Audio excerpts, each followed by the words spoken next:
twitch.tv. Welcome back. It's the Cycleshack Podcast.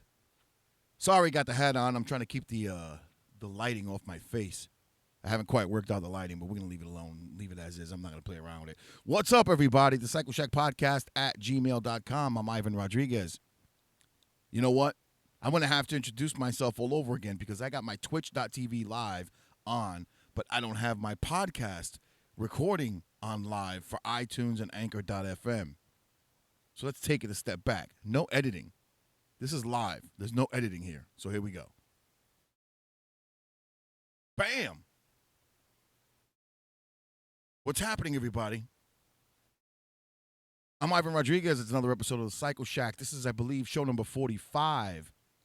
Thank you for joining me from all the way up in the Hudson Valley, Animal House Studios. It's the Cycle Shack. Today's date is April 10th, 2019. It's about 8:02 p.m. I know I said I was going to come on at 7:45, but a cup of Java, man. It says, I don't need Google. My husband knows everything. That's right. See, my wife knows. I had to get me my cup of coffee before the show, man. But, again, let me make my introduction before we start. I'm Ivan Rodriguez. This is the Cycle Shack Podcast. Welcome. Contact the show here below, the Cycleshack Podcast at gmail.com if you have any pictures of your bikes.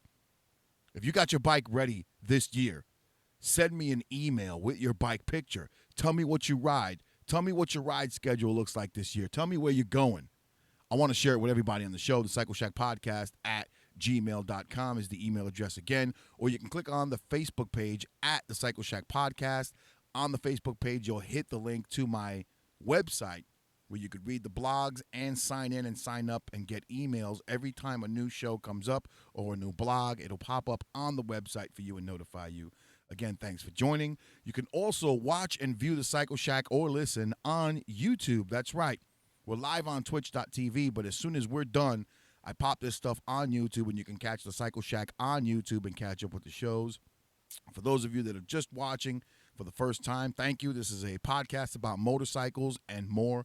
I'll stray away from the topic of motorcycles all the time. It's a variety show, regular show. But again, I'm a fan of motorcycles, and I talk about motorcycles all the time. I may stray off and talk about, even though I don't hunt, I talk about hunting because it's something I would love to do. I talk weapons once in a while, and I'll talk anything I want to talk. There you go. There you have it. That's the Cycle Shack in a nutshell. Thank you for joining me. Okay, we're done. No, we're not. So what's up? It is, I don't know, it's about 50 degrees out, maybe a little bit cooler, probably down to about 47. It's supposed to be a breezy night tonight. The wind was picking up. I know I went to take the dog out for a little bit. The wind was picking up, but today was a fairly nice day. It was about 60 degrees, 65 down in the city. Spoke to some coworkers who were out in Long Island. I was in Westchester all day working. They said it was about almost 70 degrees. Didn't feel like that up in Westchester County. It was a little bit breezy. Whoa. Something was up on my Twitch TV recording, but it's live again.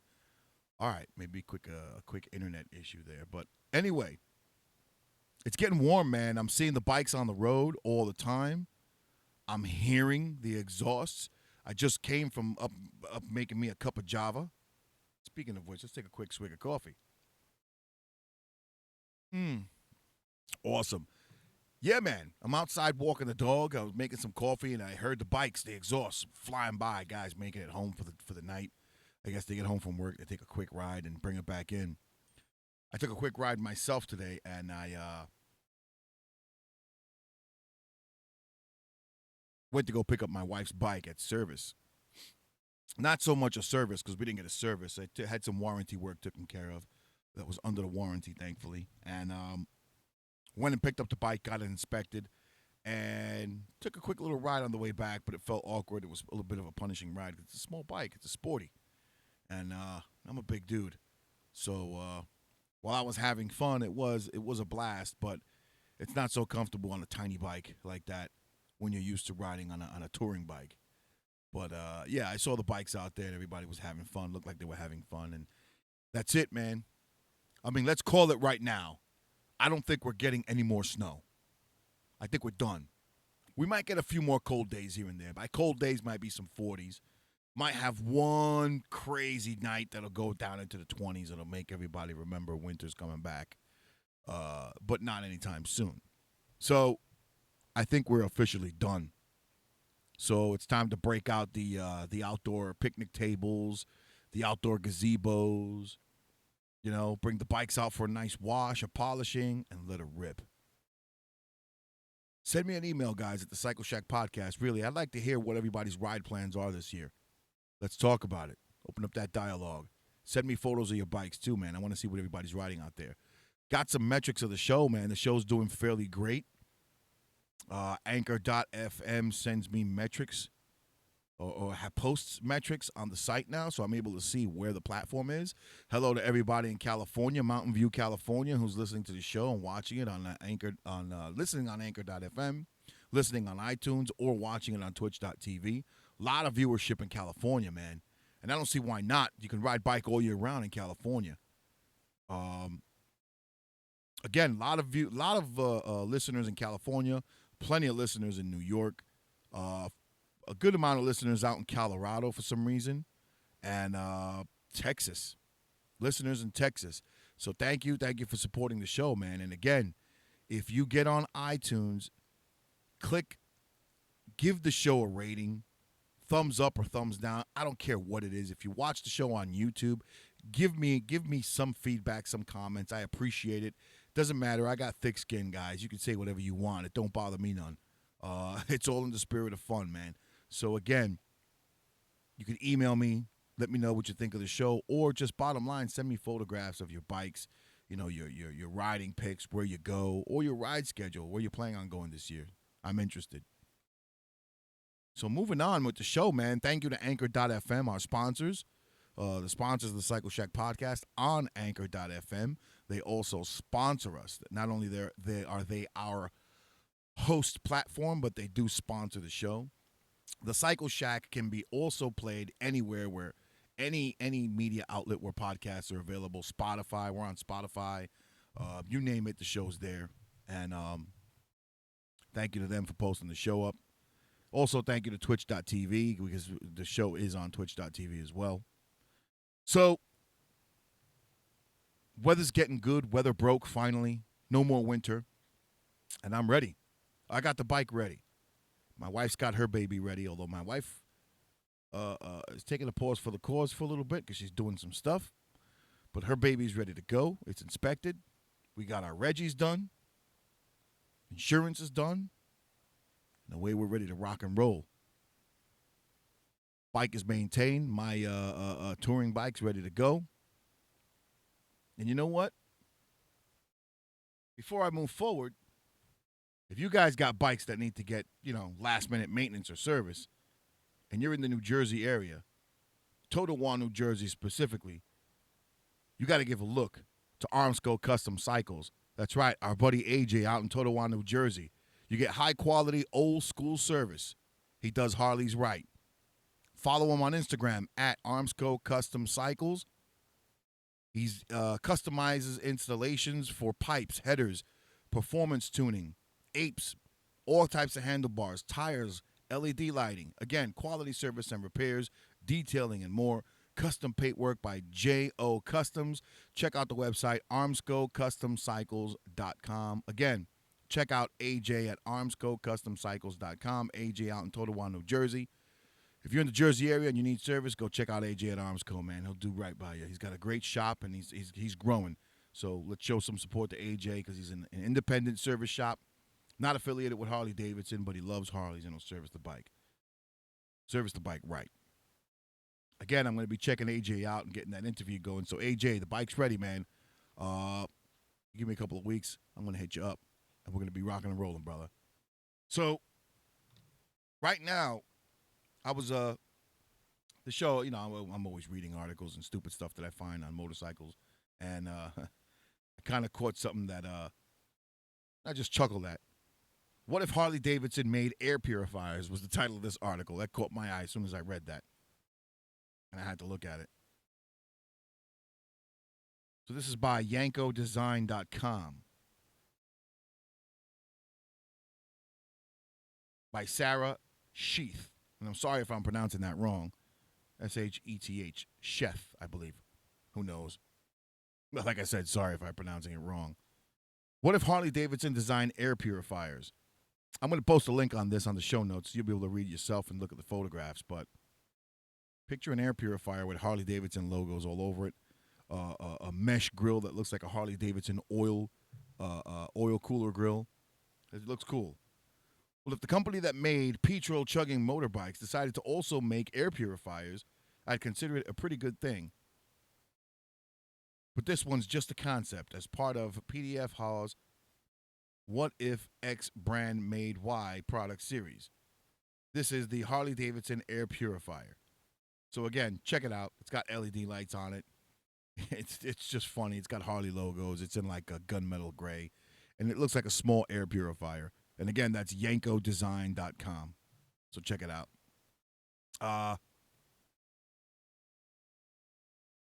Also, again, this is the and more part of the show. I like to keep up with recalls and stuff like that and pass on information on it. And I came across SpeedSociety.com's article. And it basically is Ford recalling 1.5 million trucks. They are downshifting without warning. By Jesse Klebe. Ford recalling 1.5 million trucks downshifting without warning in recent news. Ford is on the distributing end of another recall. As it turns out, the brand has discovered that some transmission issues that may just cause problems for the drivers behind the wheel of a Ford F-150, malfunctioning during certain years. The company is recalling just short of 1.5 million trucks. That's a lot of trucks. Nationwide. I didn't read this entire article. I usually save it for when I'm on the air. But that's a lot of trucks, 1.5 million. Swig of coffee for the working man, guys. Feel free to take a break and have a cup of coffee. Anyway. The company is recalling just short of 1.5 million trucks in North America that have been plagued with the issue. They cite the reason as the transmission suddenly deciding to downshift into first gear. This could cause quite a set of issues for those traveling down the highway, especially at a high rate of speed. According to Ford, the entire ordeal is caused by a glitch in the system from the speed sensor within the transmission. After the signal is sent to downshift, there's nothing that the driver can do aside from hold on. According to Ford, there have been only 5 reports of accidents, including the malfunction. One of the said accidents including a side effect of whiplash. An instantaneous reduction in the speed is incredibly dangerous. And we would recommend that those with the affected models find a way to address the symptom as immediately as possible. The recall covers only Ford F-150 trucks that were released between the years of 2011 and 2013. It will include models with 6-speed automatic transmissions, and dealers will update the powertrain control software to fix the problem. Hopefully, Ford is able to get the issue sorted out as thoroughly as they can, as to make sure that few people are hit with the dramatic downshift. That could be scary. When you're driving all of a sudden and you're doing maybe 80 miles an hour on the interstate, right?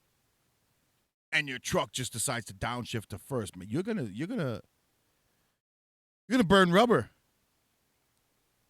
You are going to burn rubber.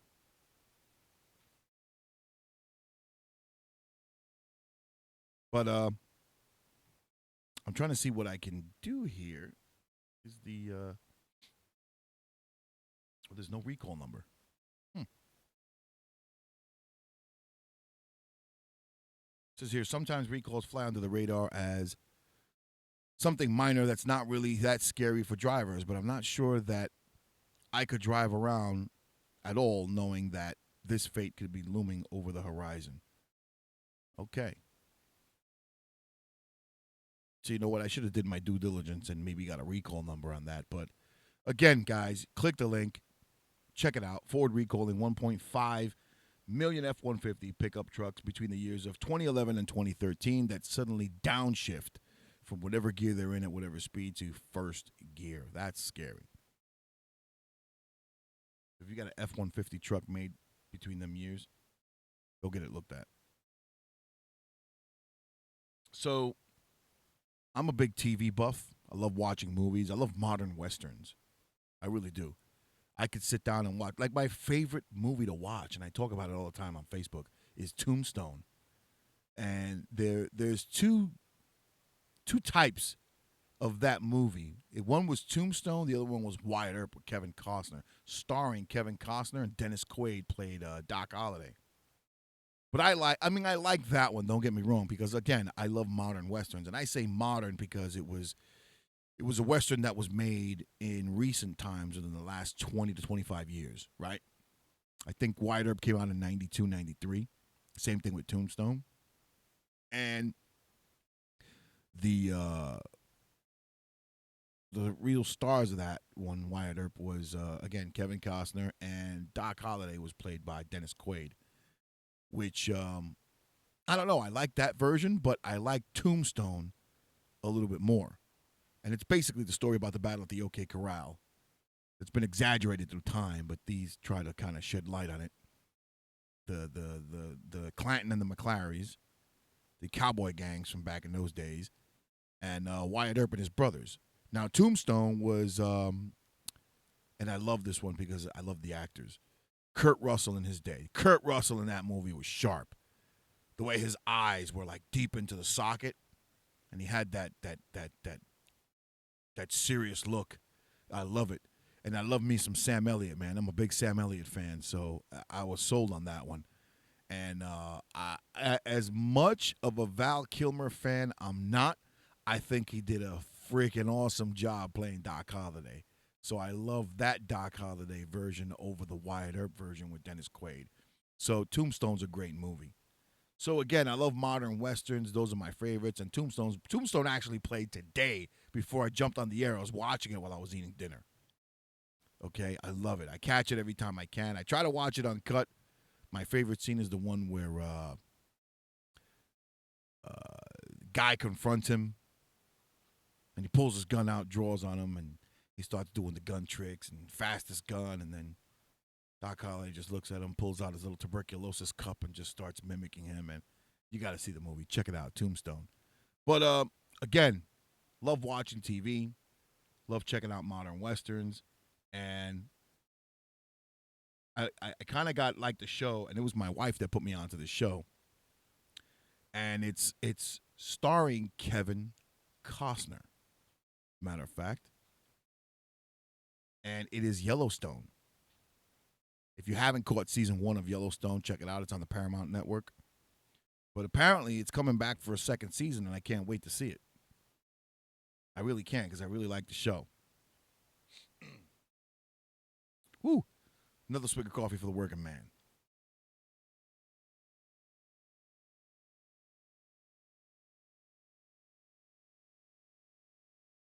This is by popculture.com by Andrew Roberts.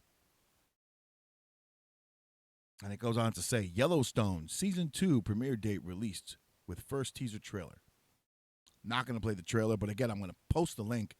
It's going to be on the YouTube page. It's going to be on the podcast page. So just click on the link and you'll see the trailers. Or feel free to go YouTube and type in Yellowstone. Paramount Network's hit series Yellowstone has now a return date for its second season, along with a short new teaser for the season 2 of the Kevin Costner-led show. The confirmed date of June 19th will be its return. The series, created by former Sons of Anarchy actor and Hell or High Water director Taylor Sheridan alongside John Linson, was a dominant hit for Paramount Network last summer. Its ratings made it the most watched cable series of the summer and most watched new scripted drama on ad-supported cable since 2016. It was only the second It was only second to Walking Dead and the second most watched drama of 2018. So give the show a try. It's starring Kevin Costner. And again, the series follows the Dutton family as its patriarch, John Dutton, owners of the largest cattle ranch in the United States, according to the press release from Paramount Network.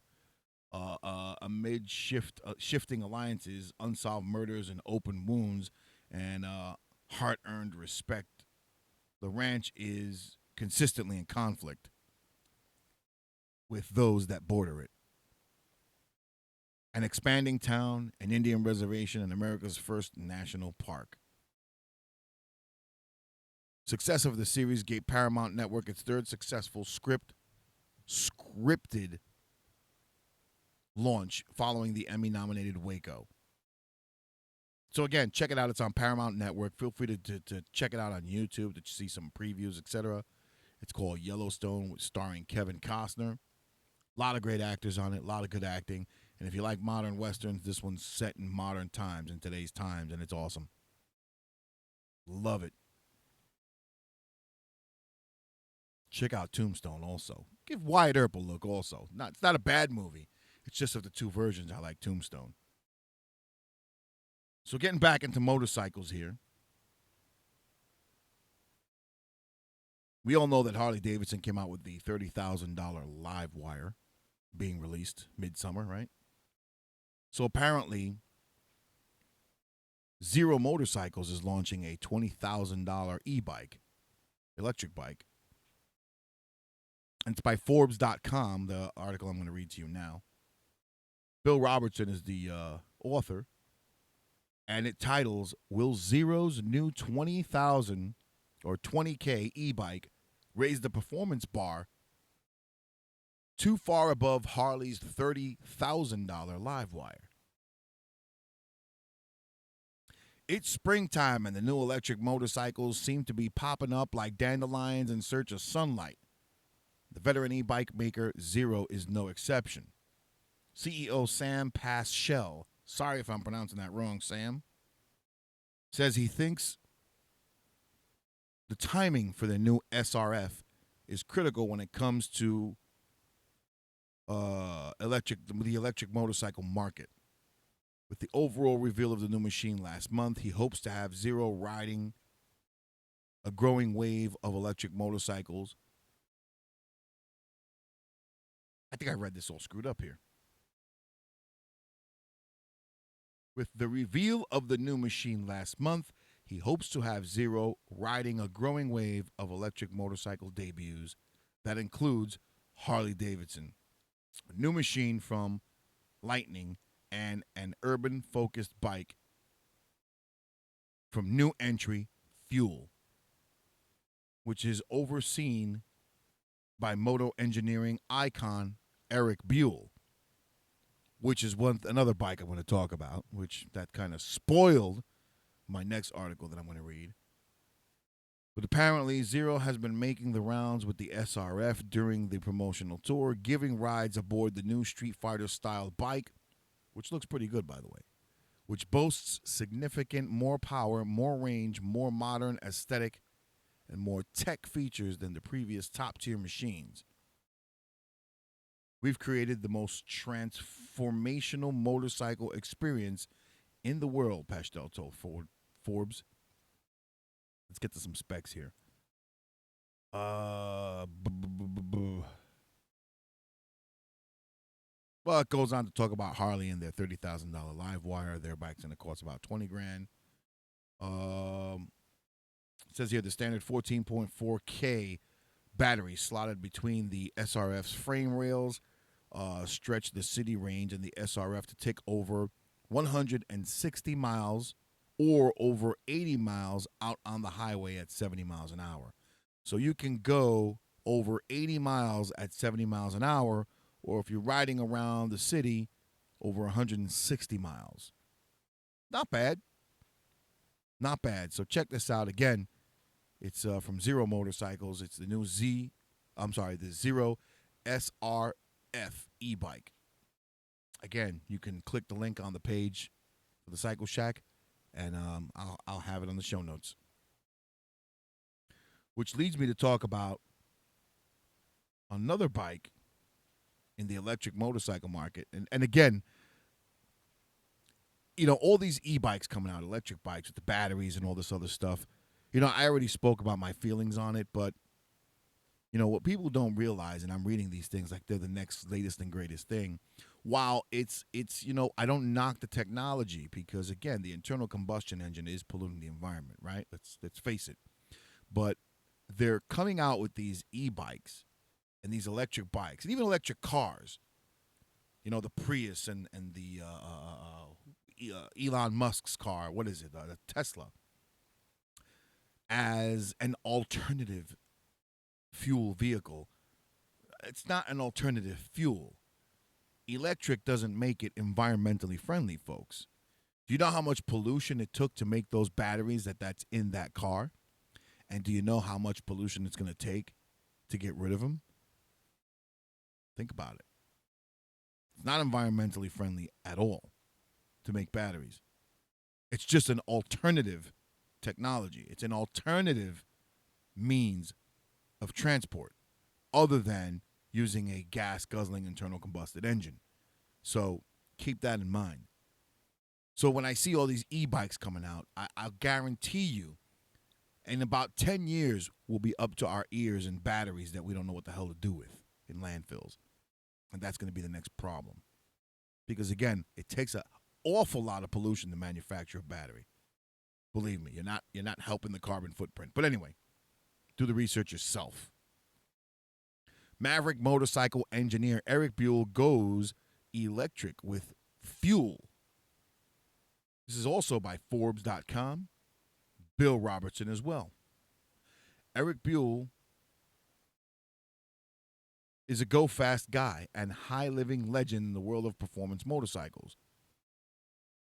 10 years after his association with Harley Davidson came to a sudden, unexpected end, Buell is back with a new venture, the Fuel, that strangely seems to shadow Harley once again. Swig of coffee for the working man, folks. Fuel recently introduced two bikes, one of which is actually a bicycle called the Fluid, albeit an electric one. The other machine, called the Flow, is an urban-focused electric motorcycle. Both bikes will be available in two trims with different power outputs. Buell, 68, has been a motorcycle racer and outside-the-box engineer for decades, building bikes so well and unusual that Harley Davidson first invested in and then outright bought his outfit, Buell Motorcycle Company. And I remember the Buell because they were in Harley Davidson dealerships. You'd hear them down the road with their Street Fighters, specifically. But back in the Harley fold and given a free license and funding to innovate, Buell designed a series of highly innovative machines with features like massive frames that also held fuel, unusual rim-mounted brakes, and exhaust systems that excited underneath instead of its side of the motorcycle. Now, the Buell motorcycle used its frame as a gas tank. Okay, that's what I remember from Buell.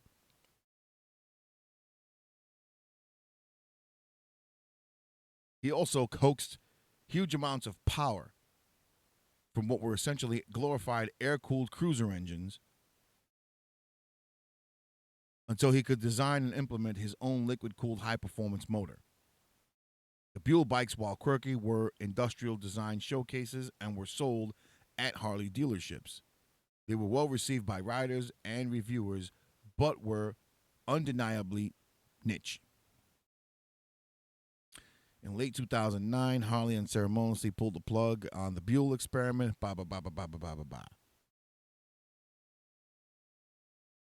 Erik Buell then came out and got a street-legal lightweight track weapon, the 1190R series. Put about 185 horsepower. He also partnered with Indian India-based transport maker Hero, which was beginning to look into producing electric bikes. Unfortunately, the partnership fizzled, and Erik Buell went to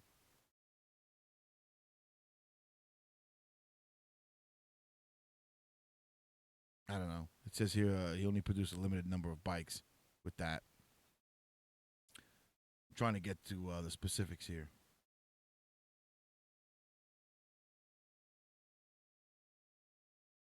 So it says here that the Flow baseline, is this the electric motorcycle? Yeah. The Fluid is the mountain bike looking bicycle. Now, if you click on the link, it'll show a picture of it. This looks more like a bike. Okay. Now, the motorcycle, the electric motorcycle, the Flow. Check this out.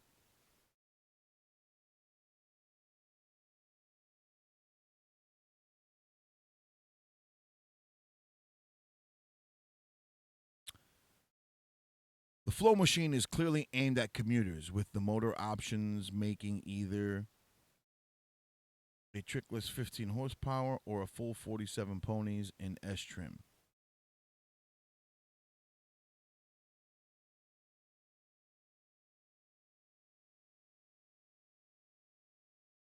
It says the S model should be capable of hanging with freeway traffic for short distances, but Buell said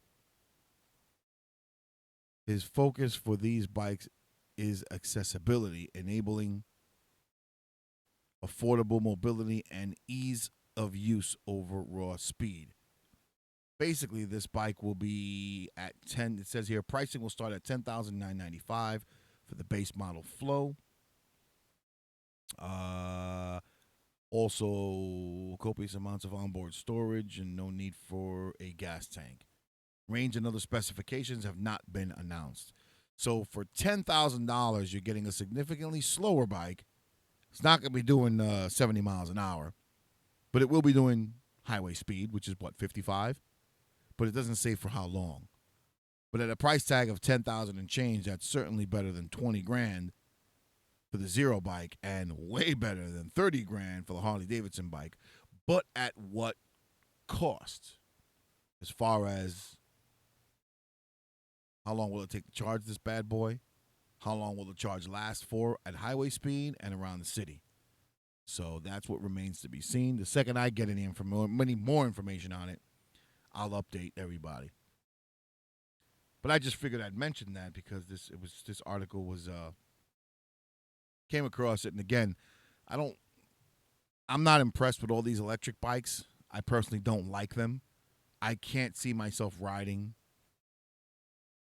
anything other than what we ride today as a motorcycle. And I'll be here 5 years from now. So yeah, my new electric bike, the Harley XYZ ABC, and I love it. And I'm gonna eat my words probably, maybe. I don't know. I doubt it. I gotta hear an exhaust, man. I gotta hear an exhaust. A lot of people say, "Well, it's gotta be cool because now you hear the road. You don't hear your exhaust.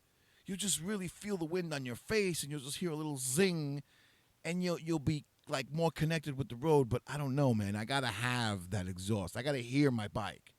I gotta hear my engine. I want to hear myself cycling through the gears. I don't know. It's just me. That's just my excitement of riding the bike. Swig of coffee again for the working man. Take a break. Have a cup right now, or a drink right now.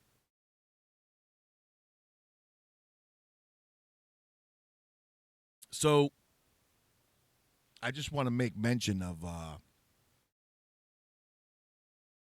I follow I don't know if you guys are familiar with Jerry the Motorman Paladino. He has a Ride Like a Pro bike series, and he basically teaches you motor officers style motorcycling, how to handle the bike, how to do U-turns properly on the bike. And he offers courses for about 35, 45 bucks. He sends you DVD movies on how to, do this stuff. He also gives seminars. If you're fortunate enough to attend a seminar of Jerry the Motorman Paladino, he hosts seminars on how to ride like a pro. He's an ex-motorcycle police officer.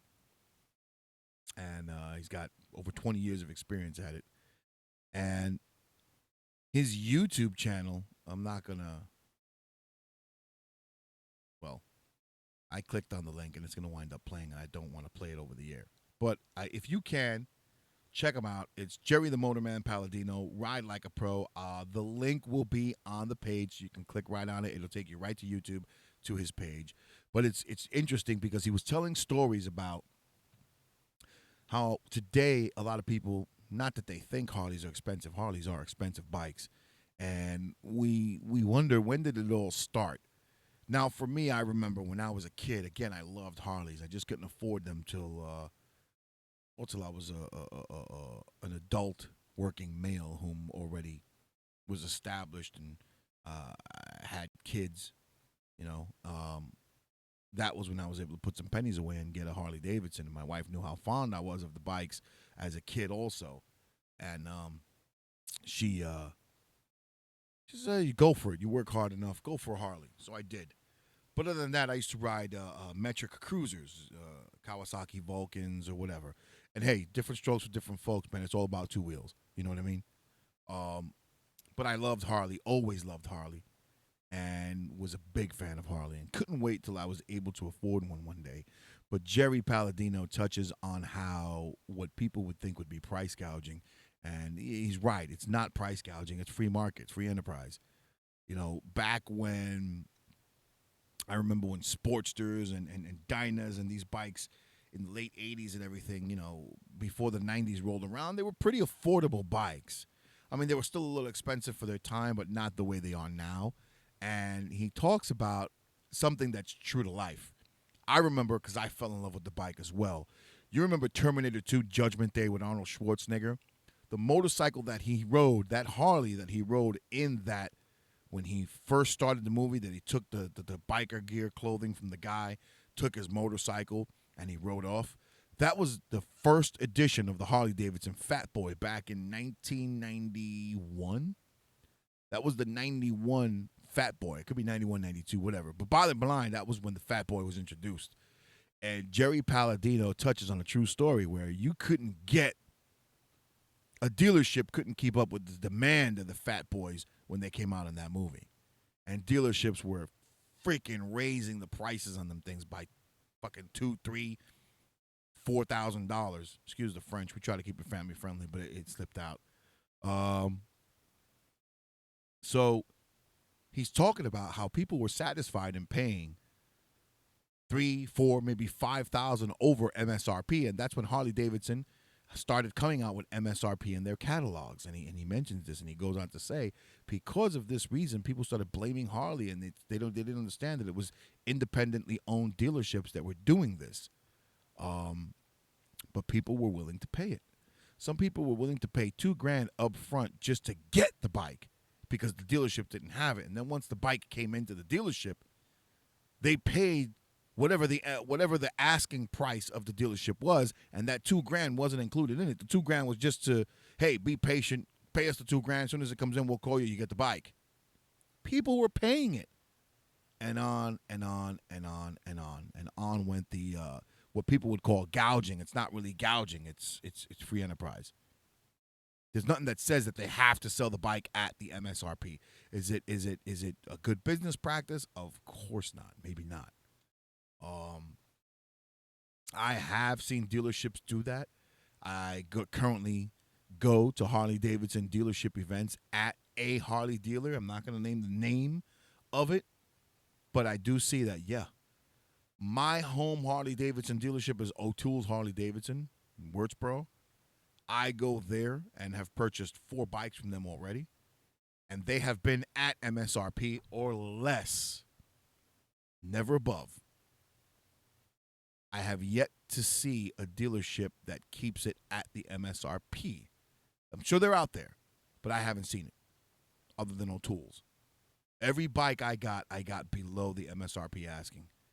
And I'm thankful for that.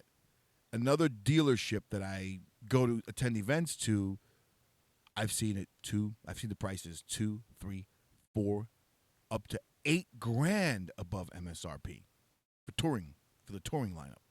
It's crazy what people will pay. And because the Harley dealership is located in a more ritzy part of town, oh yeah, the prices jack up. Swig of coffee for the working man. So, that being said, I just found the story interesting. I love watching this guy. Again, it's Jerry the Motorman Paladino, Ride Like a Pro series. Check him out on YouTube. Just go to YouTube and type in Ride Like a Pro or type in Jerry Paladino. Again, if not, you'll click on the link here on the page and it'll take you right to his site. He's coming out with these series now of stories, of kind of video blogs, vlogs, so to speak. And it's very interesting. So check him out. So apparently, Harley Davidson, and this is by Rick Barrett of the Milwaukee Journal Sentinel. The Journal Sentinel Online. Steelworkers reject a 5-year contract offer at Harley Davidson. Again, just an interesting article that I came across, and I figured I'd share it. Again, Rick Barrett, the Milwaukee Journal Sentinel. And it goes on as, the union representing most of the Harley Davidson Inc. plant employees in Wisconsin has voted to reject a proposed 5-year labor agreement with the company, while a union representing about 90 employees has accepted it. Monday, United Steelworkers Local 209, which represents about 730 employees at Harley's factory in Pilgrim Road in Menomonee Falls, turned down the proposed contract, which included a $2,250 signing bonus and a retirement incentive for those who were eligible to retire. Steelworkers Local 460, which represents about 280 employees at the Harley plant in Tomahawk, also rejected the deal, while the International Association of Machinists and Aerospace Workers, Lodge 78, representing about 90 employees in the Milwaukee area, accepted it. Union officials declined comment, but Michelle Coombier of Harley's chief operating officer said in a statement, "We are disappointed with the decision by our employees represented by USW Local 2209 and Local 460, and will continue production as usual at all of our facilities." In addition to a signing bonus and retirement incentive, Harley said that the contract offer for its Wisconsin employees provided a 14% wage increase over 5 years, no changes to health care coverage, and significant pension changes for current employees. Harley said the average wage for current regular full-time bargaining unit employees under first-year deal would be more than $33 an hour in Milwaukee area, and more than $25 in Tomahawk. The current 7-year contract was set to expire Monday, but Harley said that the steelworkers agreed to extend it until midnight April 14th, 4 days away. "We believe the offer is competitive while continuing to provide a stable production environment as we focus on achieving our strategy to build the next generation of Harley-Davidson riders globally. We look forward to a return to further negotiations," Coombier said. So, this is the last thing Harley-Davidson needs right now, to be having union negotiations go wrong in their plants when they're amidst of a do-or-die year. If Harley fails this year on their okay, let's round off fail. If Harley fails to do significantly better this year than last year, they're in big trouble. They're in very big trouble. So whatever they do, they better settle this quick. They really should settle this quick. And another article. This is on 1015 up here in the Hudson Valley. Article says it's by Boris at WPDH.com. About OCC. Not too far from here. OCC is about maybe 25 minutes from where I'm at in the Hudson Valley. And it says here, OCC turning their headquarters into a go-kart track and arcade. Really? Hold up. Swig of coffee for the working man.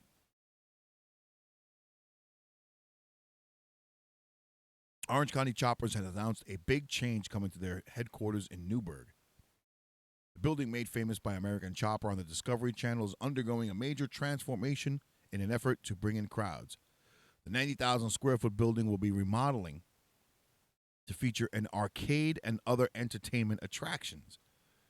Besides an arcade with a redemption area for prizes, there's a plan to add go-kart racing, laser tag arena, escape rooms, virtual reality attractions, and more. The laser tag and arcade are open right now. The go-kart track is currently under construction and is expected to open this summer. We have people visit us from all around the world with new family elements, the new influx of motorcycle builds, and a hotel next door. Orange County Choppers headquarters will become a must-visit destination for motorcycle and OCC enthusiasts. I don't know why they would do this, but hats off to them. Much luck, right? I don't see the need for it. They're back on Discovery Channel. Why not just revamp the shop? I don't know. They've got a restaurant there. I know that. But again, you can check this out, WPDH.com. The article's by Boris. I don't know. Haven't been there in a while. I think I'm going to go check it out this summer. I used to get great deals on clothing over there, especially my wife. My wife used to love buying the OCC shades. That's true. They were good riding shades, and they were polarized lenses. They were great. $20. Couldn't go wrong. She bought a pair of riding boots, great riding boots that she loved. Caught them pretty cheap also. Some good quality leather boots. Wasn't bad. Wasn't bad at all.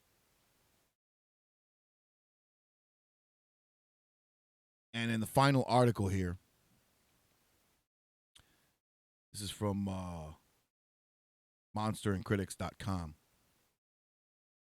Motorcycle legend Jesse Rooke, dead. Custom motorcycle legend dies after accident. Published by Frank Yemi. Motorsandcritics.com. And it goes on to show Jesse Rooke of Rooke Customs has reportedly died following a motorcycle accident. The custom motorcycle builder was influential in the motorcycle racing, go-karting, and custom bike building scenes. Rooke was also known for his unique designs and superior engineering. Jesse Rooke founded Jesse Rooke Customs in Huntington Beach, California, where he developed a reputation for his bike building talent and in the motorcycle community.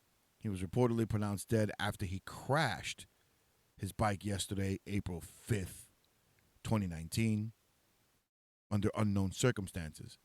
Many fans and friends, as well as those he worked with, have left tributes to Jesse Rooke following on the news of his tragic death. Now, for those of you that don't remember Jesse Rooke, he did appear on the Biker Build-Off series, the more later ones. This was after the Indian Larry era of the Biker Build-Off series. This was towards the end of Biker Build-Off in the 2000 and change, beginning of the 2000s. His motorcycles had a weird long shape. They looked almost like beach cruiser bicycles, but they were motorcycles, and that was his thing. He made them look like beach cruiser motorcycles from California, with custom S&S engines, Harley style V-twin engines. So again, he was a great fabricator. I enjoyed watching him on Biker Build-Off. You can check out those episodes of Biker Build-Off on YouTube. They have them all there. Or you could just type up Jesse Rooke on YouTube or Google, and I'm sure they'll give you a wealth of pages to look at. But he was a good bike builder, man. I certainly enjoyed watching him. And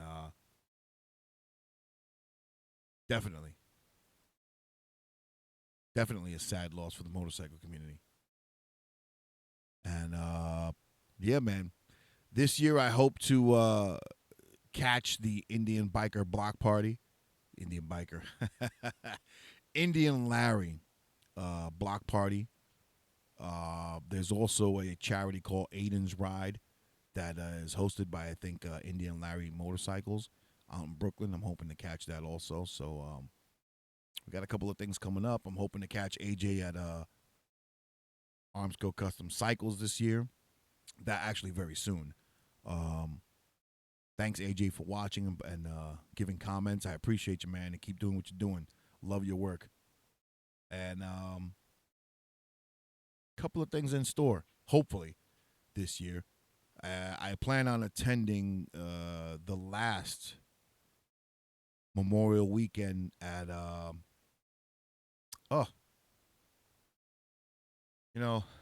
hate it when I have things in my head, and as quick as it comes in, it goes. Rolling Thunder. To be the last year for Rolling Thunder, folks. The Memorial Weekend Veterans Ride in Washington is on its last year. We'll be attending that as well. I already booked my hotel for that one on the Virginia side. I'm going to be hanging out. Hopefully catch some interviews with people, and I'll probably do a podcast from the hotel with a couple of friends and shoot the breeze a little bit.